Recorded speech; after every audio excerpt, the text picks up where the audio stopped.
Hi and welcome to Camp Wannakiki. That's not what it is. Hi and welcome to Camping Out with Alexis Bevels, a Camp Wannakiki review show. My name is Alexis P. Bevels, and today the P stands for pair. That's right, we are doubling up on reviews today, and I'm doubling up on special guest co-stars. My first guest is my best friend, my worst enemy, and the CEO of IMHO Network, Dixie Cartwright. Hey, Dix. Does Chan know I'm CEO? Well, She does now. she's CFO. What does that mean? Chan. Chief fucking officer. Oh, I thought it meant Chan for organizations. Yes. Thank you. I'm so happy to be here. I watch Camp Wannakiki every week. When it comes up, I say, sure, why not? I'm so happy you're here because you live here, and this is my house. Your house. So, without you, I literally wouldn't be here. You haven't paid rent on this place ever. Barely pay my own rent. We are gonna deep dive in to season 2, episode 5, the Camp Spirit Bag. Spooky, spooky. Can we enter that when Ruthie says "ookie spooky"? Spooky, spooky. We started with a skit. We started with the skit. The Sugar Bakers love their skits. The Sugar Bakers love their skits, and we get a cameo. We do. From Miss Muffy Fish Basket. From season 1, first place loser, Muffy Fish Basket, lost to you. I was a little worried that she was gonna hate me forever, but it's not my fault that I won. I mean, it's sort of your fault. It's sort of my fault. She might make a little cameo here on my show, Camping Out with Camp. Oh, I'd love that. She's very funny. She's very funny, and she, despite what she portrays, she's actually really, really sweet and wonderful. So, I know. I've yet to see that side. she was a director from Camp Hudaho, the famed legend Camp Hudaho that we've heard tell. Mm-hmm. We've heard tale and tell, but we've never seen. She's the queen of Camp there. She's the queen of Camp there. Yeah, she's the queen of Camp Hudaho. And they say Hudaho, and then she says, I am. I regret this. Let's keep going. And then it's time for the mini challenge. Ruthie calls the campers over, and she says, you are going to create a cheer. Now, we did this in season 1, but we all had to do individual ones. Yes, and so this season they decided to do a group cheer because last season your cheers were so bad that they were like, well, we're not going to waste any celluloid film on this. Yeah. Was your cheer good? I stand by my cheer. Mine was the only one that had, like... A beginning, a middle, and an end? Yeah, a couple of the girls did the bit of, like, stopping real quick. Like, do-do-do-do, glamorous. I don't want to do this anymore. And then they throw the pom-poms down and walk. Alasia. Which only Alasia works once. did that. Muffy did it too. Well, you know, originality isn't Camp Hudaho's thing. Camp... Because she's the queen of Camp Hudaho. Oh, Muffy. Oh, right. They thought if they did it as a group, it would... Team building. It would be exactly. Team building. Like a bunch of accountants that have to go into the city and Like find their way back out to the suburbs as a group. Like in The Office when they go do picnics. Oh, so many picnics in the office. Every episode. P for picnics. But yeah, it was cute. And who did all the work? And Miss Kitty Litter, she had already had it. She's a wordsmith. Yeah. She's a wordsmith. She already had 3 verses of the cheer in her head, so all they had to do was slap some choreography on it. Well, think about it. She bring has 7 decades worth of words in her head that she has to get out. That's so, true. if anything, she was like, thank God, another reason to get rid of some of these words. And she did, and she did a great job. She did a great job. She's so whip smart and so funny. I want her here. I want her here in your house. Oh my God, I'd have to nail some things down first, but I'd love to have her here. That's not the only thing that'd get nailed if she came to Chicago. What would? Other people. Is she top? I think she's whatever you want her to be. She's seen it all. All right, so we do the camp cheer, and then we flip, because first we were doing spirit-like, and then we flip, and now we do spirit-like. Spooky, spooky. Now, this is something they did last season. This was the one where you were in the bottom 2. Did you feel triggered watching this, seeing everyone else do so well when you did so poorly? Yes. Yeah, this wasn't a high point for me last year, but luckily it all worked out in my favor in the end, so I'm just gonna glide past it and hope nobody remembers. Well, so if you don't remember, we're going to put the clip right here. All right, so first up was Miss Diana Fire. Diana Fire doing this really kind of post-apocalyptic heel in the face. The makeup was cool. I think her makeup is always solid. She was my tops. Like, she was my number one pick, and I'll tell you why. It's because she started with the Ookie Spooky. She had beautiful makeup, a fully realized idea, and then she went into kind of like a sassy, funny humor. Yeah. And it was very drag related and drag performer related. I thought she just did a perfect balance. If this was a seesaw, no one would be having fun because it would be perfectly balanced. Balanced seesaw. Yeah. That's the one time. Is that not the worst thought? Balance is maybe not. Yeah. A balance. Well, let me ask you this: you are a twin. Did you and your brother ever have that problem?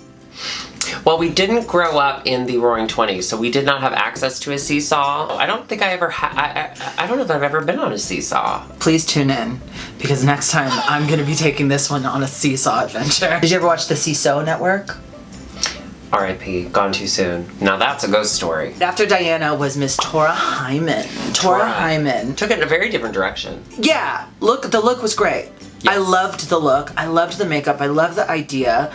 For me, it missed the mark because nothing was funny. It was very sad, and I didn't want to be sad. Well, it's like we've got a lot. Okay, when I go to turn on YouTube, I don't want to think about all of my gay self-hatred. I mean, the makeup was awesome. It looked like a bunch of Care Bears bukkakied into her eye.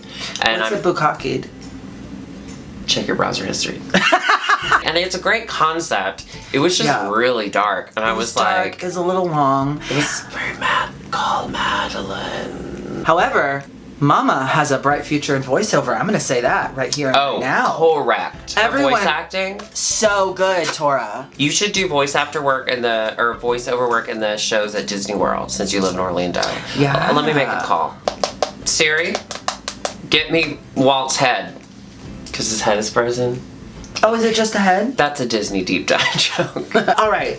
Claire, apparently, with her porcelain doll wig from the bottom of the bag Adorable. Moment. I thought it was so cool. So funny. And such a clever idea. Again, it was like Diana's, it was the perfect balance. The most boring seesaw, which is the highest compliment I can give. It went on too long. It definitely went on too long. Yeah. But I feel like that's a theme with Camp Wannakiki.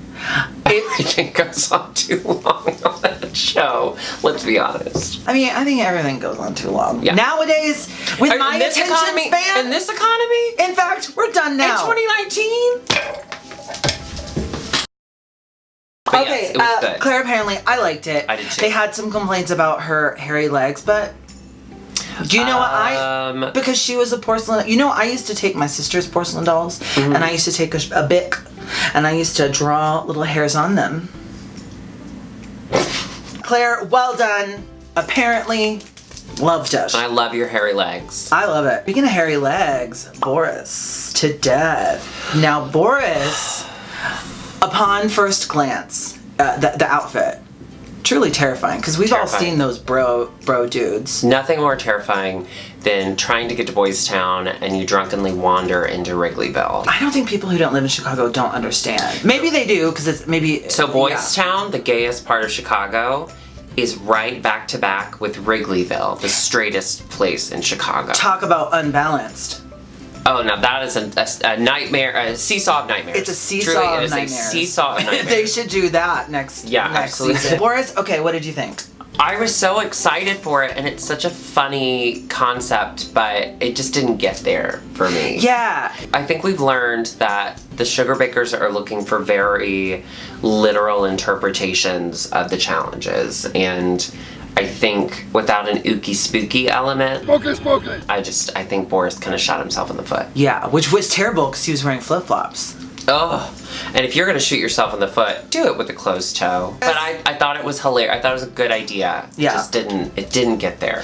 It didn't get there for me either. I think it's because you did too much coke. When you get too, you can't concentrate. You got a lot of things. I wonder what that was. You think it was powdered sugar?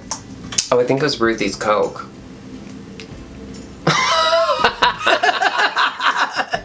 I'm kidding. Of course it was Debbie's. Speaking of Coke, let's talk about Coco Gem Holiday. Coco Gem Holiday. What a transition. Thank you. Now, I watched it a couple times. We watched it together. I watched it a couple times. Yes. The judges had the same problem that I had, is I couldn't quite follow the story. Could not. I do wonder if it was a reference to Alasia's story from season 1. Alasia. Which was a similar story. Which was a creepy clown eating little children's souls. And I think she referenced it even in one part of the story. We even, like there's that Game of Thrones joke, and you're such a Game of Thrones nerd. Yeah, I couldn't understand. We went back and we watched it a couple times trying to figure out what it meant. That's rough. You know what? Maybe we'll reach out to Coco and see, because I want to know, and I love her. Yeah. I think she's fabulous. She's a bright future. And I liked the look. Maybe not in storytelling. She's beautiful, and I liked the makeup. Then we have Vivica Galactica as Miss Debbie Donuts. Now, I thought this was brilliant. I did too. I thought it was really funny. I thought it was really funny. The red, the sunburn on the front, yeah, on the back. We've all been there. Two-tone. Yeah. Oh my gosh, I used to get the worst sunburns of life. I remember we used to go to Destin every year, sorry to brag, and we would always get so sunburned. I would end up sleeping on the bathroom floor because it had tile, and I just needed my skin not to be touching fabric.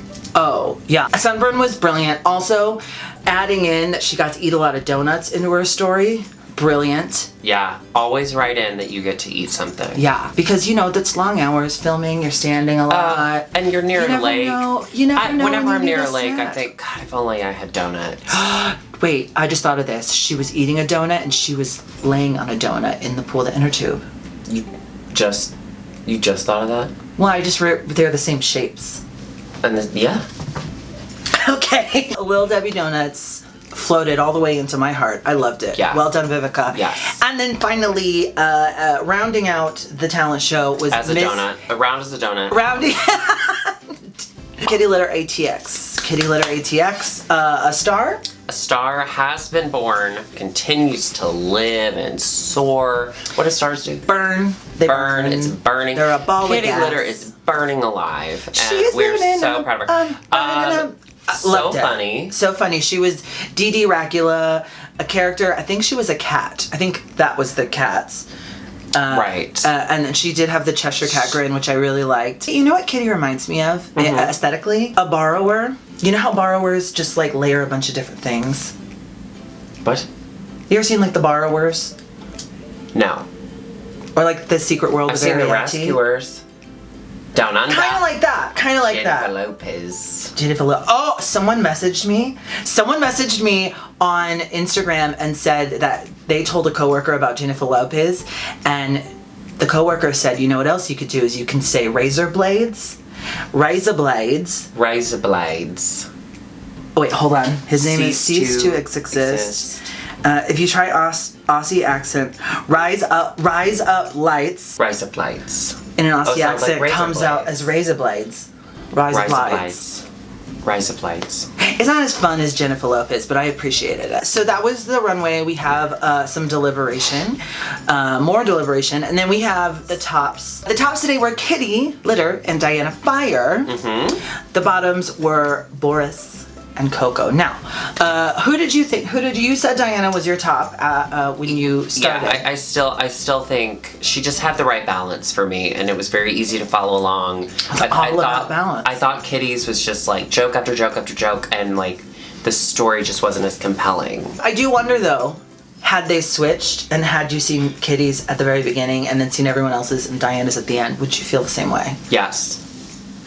I like that Diana one. This was her first win, I think, too. Yeah. This was her first win, well deserved. Yeah. Yeah, I thought it was good. Yeah. I'm under Kitty's spell, so I get it. I'm just under her spell, so I get very comfortable in my. I decided I liked you, so I'm just gonna stay in that, which is why I'm with you here. And why you're still registered as a Republican. Please, I'm not registered. And then the bottoms were Boris to Death and Coco Jim Holiday. So we had to say goodbye to Boris, which was very sad. Very sad. But I do think it, within the confines of this particular challenge, deserved. I don't necessarily agree with it. And because Boris did bring a twist and a storyline to it that I thought was so different, and Coco's was just super convoluted, and she wore like black and was like spooky. Spooky. So I think they like lean towards that. But if you like take a step back, whose experience overall did I enjoy more within the confines of what the assignment was? I think it was Boris. And I hated watching Boris walk into the woods. That was really tough. It's very... So I was saying to someone the other day that I love how Dragula ends with them killing the contestants. And I feel like Camp Wannakiki does that, but like in a passive way. Because they're just like, go into the elements in the middle of the night. So like, they're kind of killing them, but in like the most passive way possible. Now it's time for a segment that I like to call Mom Moments or Moments. Ding! Let's see what my little Debbie has to say about this. Debbie says, Alex, my friend Jennifer wants you to accept her friend request. That's not the one. Never mind. Hold on. All right. Boris, I am a fan and I am so sad to see you go. You have so much talent and I hope to see you one day. Aww. And that's Moments. I hope to see Boris one day again. We met him in Austin. So they and I were immediately so amazing. fell in love because he's so effing nice. So effing nice, and he came up to us as kind of a fan of Camp Wannakiki. Which was... And now... We're your fan. We're your fan. Big fan, Boris. The fan seesaw is balanced out because we're all fans of each other. Boring seesaw. We are in a boring seesaw situation. We're in a boring seesaw. This is a boring seesaw and that situation. doesn't sound like a compliment, but it is. It is. It's the highest compliment I think we've come up with in the last 20 minutes. It's a Boris boring seesaw. That's his new merch. He's going to sell seesaws, giant. He sells seesaws by the seashore. That don't move because they're balanced. They're so boring. he's selling wood. He's selling a plank of wood. On. Yeah. Now we're going to take a little break, and when we come back, I will be back with a very special guest that you've already seen because her name's in the comments. But I'm going to pretend like you don't know. We'll see you in a minute. Spooky. Spooky. All right, so we are here with Dida, and we are talking about Camp Wannakiki. well, no, I know. Dida and I today are talking about season 2, episode 6 of Camp Wannakiki, entitled Christmas in July. It's currently September. It is, but I love a good Christmas in July. It was July when they did it. The first thing I want to say is they have been killing it with the cameos this year. They've had a lot of the season 1 girls, and this one is one of my, I mean, they're all my favorite, but Dominique DeGrant, hashtag the pinkening. Oh yeah, with the pigtails, Hashtag right? the pinkening. Yeah, she was with Glamazon Prime, and she came in and delivered the. They were supposed to just be arts and crafts, but they were Christmas crafts. Thus, why we had to do Christmas in July. Now, the mini challenge was they had to make tree toppers. Did you do Christmas? Did you have a tree topper? I love a top. A tree topper, yeah. I love Christmas. Christmas is always like that's why I was so glad to be here because I am such a like Christmas girl. You do Christmas? I do the ugly Christmas sweaters. I mean, my birthday is in December, so I love Christmas. Oh my god. I always love Christmas too. I would always blow my biggest gift. I would like get one big gift, and then we would all take turns going around opening presents, and then I would get one and my sisters would all get like 5. Oh. And we'd go in order. I was like, are they the so favorite? Every time, no, I was the favorite. Okay. Oh yeah. Okay. Which is why. Correction, bitch. I love it. Because like one year I got a trampoline, but every time it was my turn to open a present, they'd just be like, "Look outside, there's your present." With a big old bow and a trampoline. I always wanted a trampoline as a kid. That's so cool. Oh man, I used it probably twice. It's like friends who have a pool in their backyard. I would have loved to have a pool in my backyard. Oh yeah. Speaking of pools, let's dip into the dive into the waters, the cool waters of these tree toppers. Now, okay, I have to mention this. Vivica, we go down, we see all the tree toppers. Vivica mentioned me. She said it was a tree topper with Alexis Bevels, yes, she did. Camp Wannakiki, and all her dear friends, which I thought was hilarious. And then some anal beads for some reason. Who doesn't? I'll take them. A Christmas anal bead. Now, I have to note, episode 1, Debbie Fox referenced me in her look. Yes. And she got sent home. Yep. I just feel like there might be a little bit of something. I think that, okay, we'll get back to it because that's a spoiler. We'll get back to it. I think there's a curse. A curse upon my name. And you're the winner. You're the winner on the you're the winner. Like, I think that is crazy. Okay, we'll get to that in a second. Okay, now Kitty's was so cute. She had like the red and white stripe. Kitty's the one with the blue hair. Yeah. Mm-hmm. Yeah, she had the red and white striped tree topper. I thought it was the best. I thought she deserved to win. Yeah, I liked hers the most. When I saw her, it's actually her time. And there's something about Kitty that is so endearing and charming. She's so cute. There's something about her that's super charming. Yeah, we've been saying it all season. She's definitely a star. Oh no, she is. She also is like a star. A gaseous. Write the book too about like drag. I think she's worked and lived in this industry for a while. Yeah. So. I got to hang out with her in San Antonio, and I want to read that biography. It's juicy. I can tell it's juicy. It is juicy. So after the mini challenge, they bring in the first 6 campers, the eliminated campers. That was exciting to see. It was really exciting to see them back. And they all paired up. They have to take the Christmas items, the wrapping paper, the fabrics, and they have to create a look out of this. Now, I'm glad you're here because you, much like me, we both like to make things. We like to take things. It's my favorite part. Yeah. It's like the most fun part of drag because you're actually physically looking at your work. No one else has it. It's 100% original. I walk around, and you know this about me. I'm extremely like cocky in more ways than one, but I'm extremely cocky and arrogant about that. You see girls wearing the same thing and you're like, it's like the same thing but in a different color. Yeah, I always feel like that way when I shop at H&M as a boy. I'm always like, well, everyone's gonna have this. Yeah, and I'm no like, shade, but and that's what I love about like. I feel like when you make your own stuff and you're like your own designer, you get to like, don't get me wrong, we all go to designers and have people we go to, but I think it's fun when you can sit down at the sewing machine yourself as the artist and make your own stuff. You have a confidence about how you like wear your dress. Yeah, it's so satisfying to be the one that, this is fabulous and I made it. We're starting with Vivica Galactica. She kind of lucked out because she was paired up with Carly, who is actually a costume designer and works professionally as a costume designer. And I gotta say, look at this skirt. Ruthie mentioned it multiple times. I love this skirt. And it's made out of wrapping paper. I did see that. I actually loved, I didn't like the top part, but I did like the skirt. And I love anything that's made out of like some like wrapping paper, like an unconventional like situation. Yeah. That's always like fun. And I feel like that is really a true drag queen when you can take an unconventional item. Totally. We see you do it here every week. What do you mean, Dida? Wrapping paper is hard. It's paper. So it can rip. It rips so easily. It's very like selfish and a little bit stubborn. So I enjoyed the bottom. She did the bald head right with the top. She did the bald head and then she had this it almost like a tree topper on her head. I liked the bald head, but I almost wish that she would even have like a little pussycat wig or something on.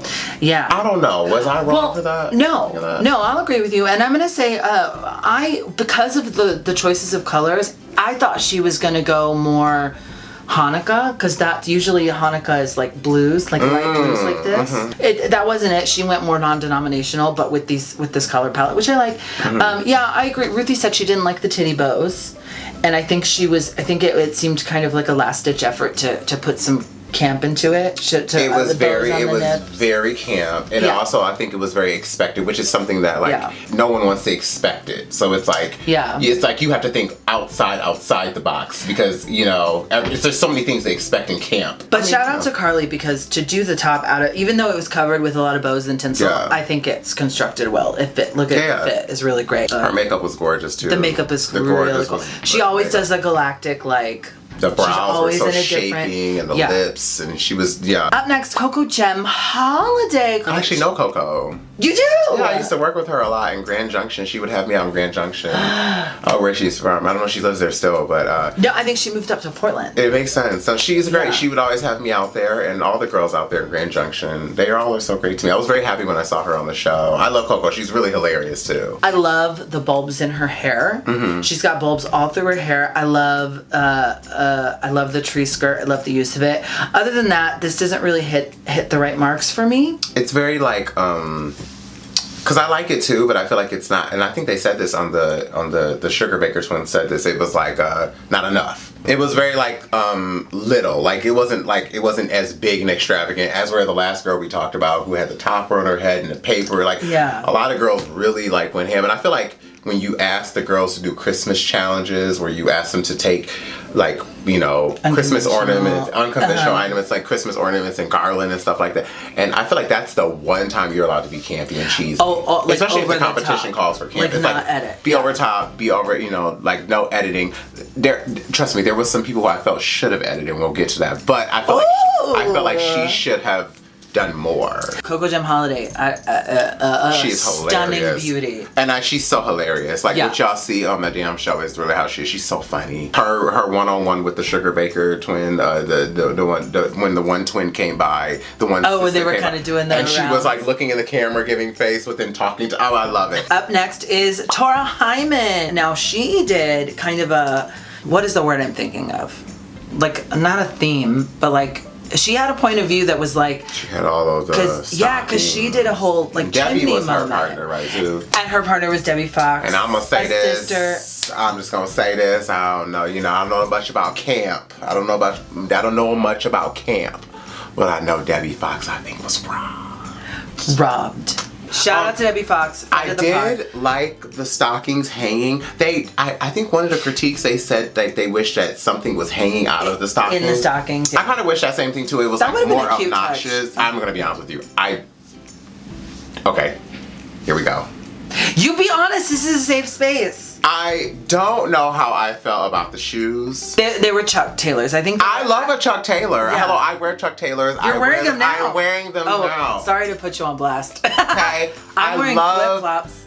See how glamorous we are here? I just wish that maybe she would have had, like, I don't know, she could have took glitter and put it on Chuck. It's like, you know, it's drag. It is all about the sparkle. It's all about the flash. There's always an opportunity to throw some sparkle. And I just wish that maybe she had, like, even just put 2 brooches on the front part of her shoes, or just something fun to, like, because she just looked like she had on a pair, like, her shoes. Like, she just put her shoes on and she was wearing flats. Yeah. But other than that, I loved it. But I like the idea, like, the hair concept. was great. It's a fully a fireplace. Like, there's totally, like, the flames and then the surrounding. No, it was great. Yeah. I felt and her whole voiceover was very like Xmas. She is very she's a lady in the streets and a freak also in the streets. I have to say, she told a very touching story back like a few episodes ago that really like she talked about her past. Oh yeah. And it really, I remember watching that, and I remember getting like kind of like very touchy in my heart, because I was like, damn, like drag queens, we go through so much to be in our happy spot, our happy place. And I don't think people really understand, like, they see us looking like this and the smile, but they don't understand what we go through. And she really like opened up on that episode. So, you know, I love her. She's very sweet. She's very sweet. And I loved her hair and her makeup. That was her hair is gorgeous. Like, damn, girl, I was totally. I like the ball earrings. Up next, we have Claire apparently. Now, I really liked this. So Claire is one of those we were talking about that, you know how Coco Chanel says, before you leave, take one thing off? She never does that. But it's kind of circled back around to now I'm obsessed with it. There's so much. And you heard the judges saying, Ruthie was saying how she was actually trying to kind of tame it down a little bit. But this is like toned down for her with the wreath hair and the wreath headpiece and the stockings and the package. She gifted the judges her topper. I saw that. That was so cute. Her insane acid trip Rick and Morty topper. Did you see it? It said to the smartest one, and she was like, who gets this? Shading the judges. Wait a minute, points for nerve. Wait, and didn't the sugar in this episode they said that to the pretty one, or to the like, didn't they? The package came. Oh yeah, Dominique was like to the pretty one, and and they both got. I love that. No, I love it. That's something I love about the show. Is like, it's like, let's make fun. Like, let's have fun. Yeah, it's silly. To be very honest with you, it wasn't my favorite. Not for you. Here's the deal. I understand it, because when you guys, when everyone's there in their Camp Wannakiki looks, you get which I think is so good, is like, you get to see a queen's aesthetic. So it makes sense when they do challenges. And so that's why I thought about this. Like, I would never wear it. I thought, agreed, she should take something off and edit. But then seeing her Camp Wannakiki look, it made sense. You get to see her, the true form. It's almost like the original, It made sense. So I was like, oh, okay, cool, I get it, girl. I mean, I thought but it was a lot. But then didn't she have like the names of all the girls on the wreath? or something like that. Oh, she does. And I thought that was so gosh. sweet. That like shows a very nice. And also, I love that like she's trans and she represents for like the trans community. The details. And all in the details. All in the details. Of course, you would notice that. Oh, next is Diana Fire. Diana Fire, the bearded beauty from Portland, Oregon. Now, Diana came out. She immediately had a beard reveal. So there's beard out of tulle, out of Christmas tulle, and then she took it off. Later, she had, and it seemed short. Which when she came out first, because I remember her talking about her outfit when they were in the arts and crafts cabin, and I remember her saying about how she wanted to do a gown, and I was like, oh, did she change her mind? Oh, that sucks. I wanted to see a gown, and then boom, gown. Yeah, no, reveal. I loved it. It was I liked it. I liked it a lot. Yeah. I thought it was like almost like a fashion forward moment. It was really great, and see her like and she had the box. The box that went all the way in. And she like literally was elbow deep. I was like, girl, magic. What? I want to get in that box. Magic. You tell me what's in that box. Also, you couldn't really see it during the runway presentation, but later during the critiques, did you see the coloring of her beard? I did. I thought that was so cool. It was like pink in the back and then came forward to blue. And she was like the only bearded queen that was on this season, right? Correct, yeah. So technically, the first... The first? Well, no, I think maybe it's Dracula. But she was the first for Camp the first Wannakiki. bearded for Camp Wannakiki, yeah. Oh, yeah. And I love the way, I mean, I've talked about it before, the lips, the way she does her lips. I loved the makeup. I loved the box. Her makeup is the always, I loved her makeup. So cool.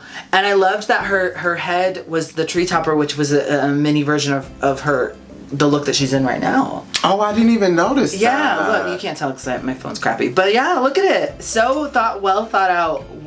You loved Camp it. Wannakiki bitches. So clever. Yes. And finally, it's Miss Katie Litter ATX, all the way from Austin, Texas now. She lucked out. So she won the mini challenge. Her tree topper won, so she got to pick which of the eliminated campers. She did. She got to be with Ivana. She said because she really liked her aesthetic, and I completely agree. I think Ivana is stunning. I agree, yeah. Luckily, Ivana is a whip with a needle, and she made her this mermaid mermaid skirt and poncho. This is the most glamorous Kitty has looked so far.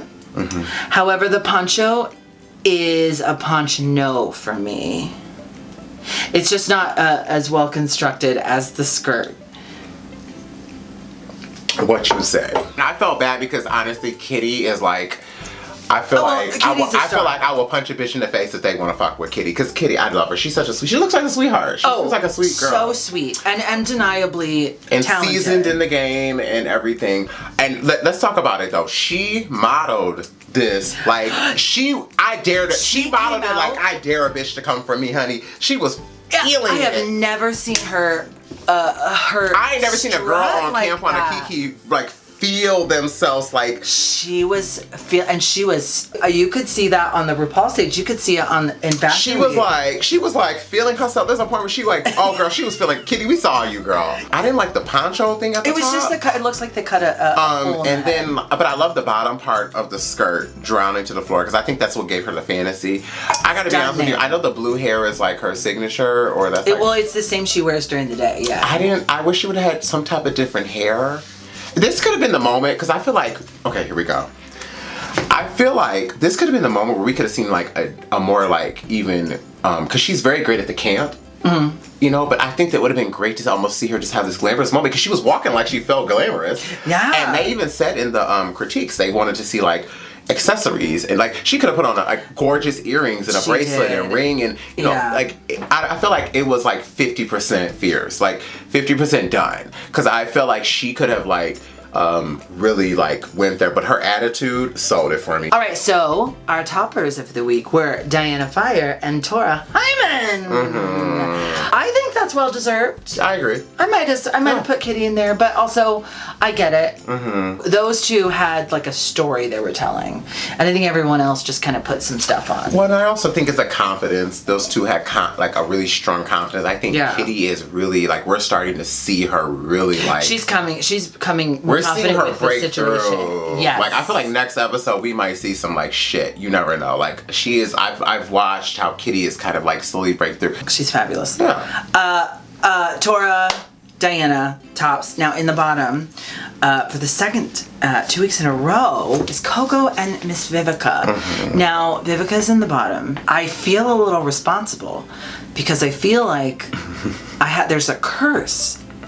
Alexis Bevels, like don't like there's a curse on my name. Don't pay any respect to the first winner ever. And anybody who don't talk about me. And anybody who uses my name or uses my likeness, maybe that's it. Don't use a doll. Maybe it's anti-voodoo. Don't use a doll of me. It's like Drag Race. Anytime you see a big box come out, we're like, Shangela, go away. So unfortunately, they make their decision. Yes. And they send Vivica away. Yes. Poor Vivica, who leaves letting everyone know that pineapple goes on pizza. Now, what are your thoughts on that? I agree with her. I like pineapple and bacon on my pizza sometimes. Yeah, I'm not mad at that. I mean, it's not bad. It tastes really good, actually. Now I'm hungry. I want pizza. We're gonna wrap this up and then we're gonna go get some pizza.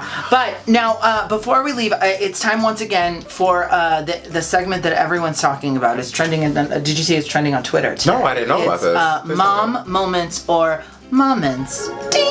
Oh. So, Mom says, Vivica, comma, you have been amazing and I hate to see you go. And that's moments. Ding. Subscribe.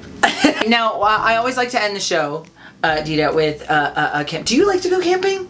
I do. I was a Boy Scout. Today, what we're going to do is we are going to do a staple in camping is we're going to sing Kumbaya. Sometimes I've been in the dressing room with girls, drag queens. Believe it or not, they don't get along at times. Yeah, I'm a drag race girl. Believe it or not, bitches are ready to kill each other left and right. And I literally, to like soothe everybody, I just say, "Oh Lord, Kumbaya."